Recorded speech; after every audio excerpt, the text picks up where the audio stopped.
Bismillahirrahmanirrahim.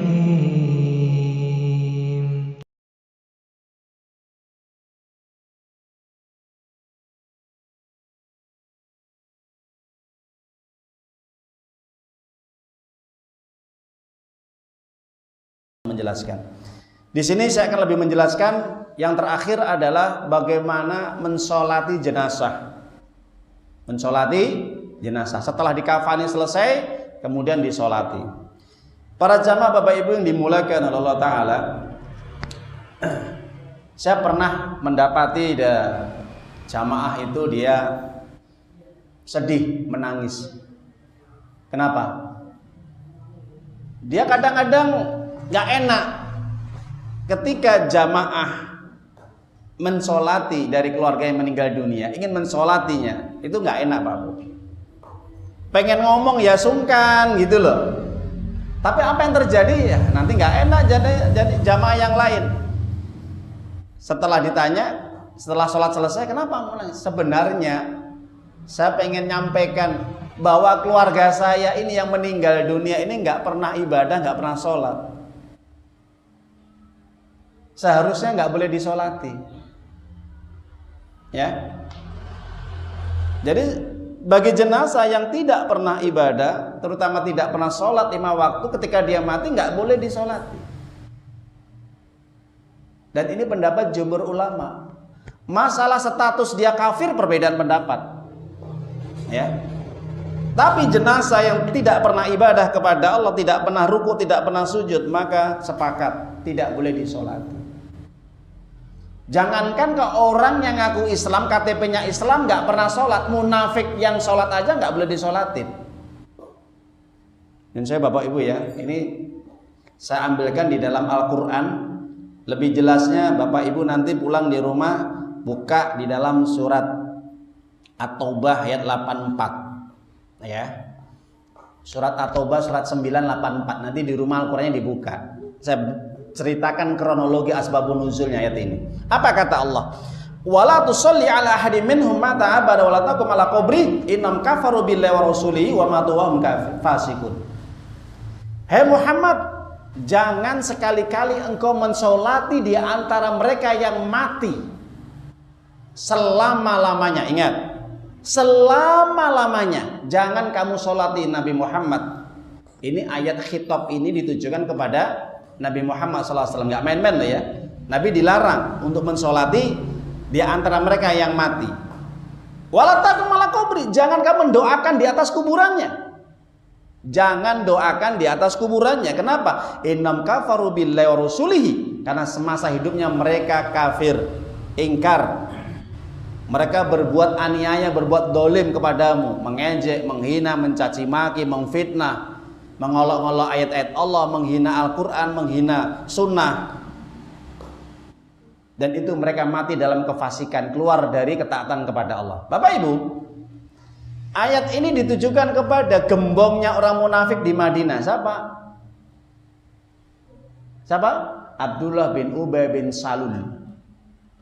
Abdullah bin Ubay bin Salul ini gembongnya orang munafik di Madinah. Abdullah bin Ubay ini sholat gak Pak? Sholat. Puasa enggak? Puasa. Sholat jamaah? Oh, jenengan kalah, tertib. Ngaji Pak, tertib, jenengan kalah. Jihad, berangkat meskipun di belakang sendiri. Nah, kalau masalah jihad ini kan nyawa totoane ya, tapi nang buri, ngompori ngenten lho. Ben ora budal jihad. Abdullah bin Ubay bin Salul ini asbabun nuzul ya. Jadi kalau kita menyampaikan Al-Qur'an, nggak boleh pakai logika. Jelaskan asbabun nuzulnya, kembali kepada Nabi dan para sahabat Nabi dan ulama. Nggak boleh kata gue, pendapat kulo. Hati-hati, ini sesat ini. Ya, jadi hati-hati kalau jenengan ngaji, ada seorang ustaz mengatakan pendapat kulo. Saya katakan, ini asbabun nuzulnya di dalam tafsir Ibnu Katsir ditujukan kepada Abdullah bin Ubay bin Salul yang ketika dia mati nggak boleh disolati, nggak boleh didoakan di atas kuburannya. Kenapa? Karena Abdullah bin Ubay bin Salul itu adalah gembongnya munafik di Madinah.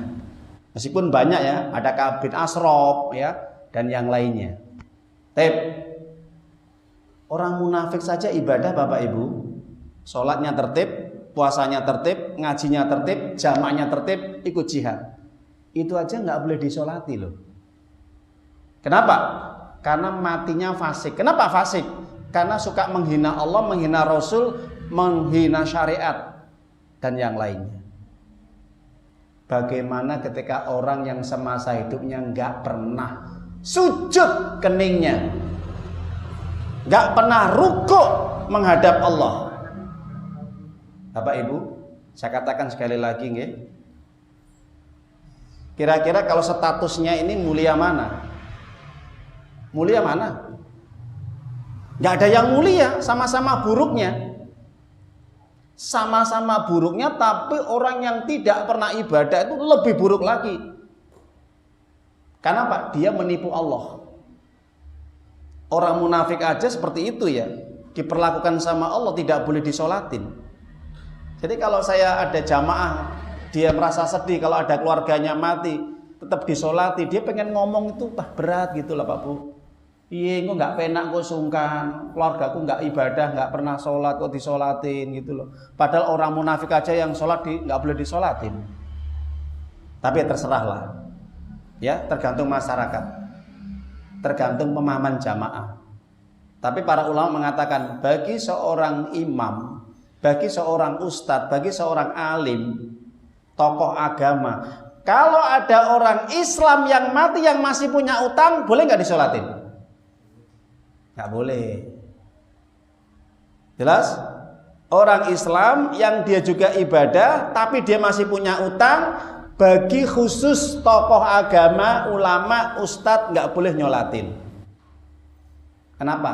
Bukan dilarangnya, bukan kok haram, bukan. Untuk memberikan pelajaran supaya jerah, nggak seneng utang.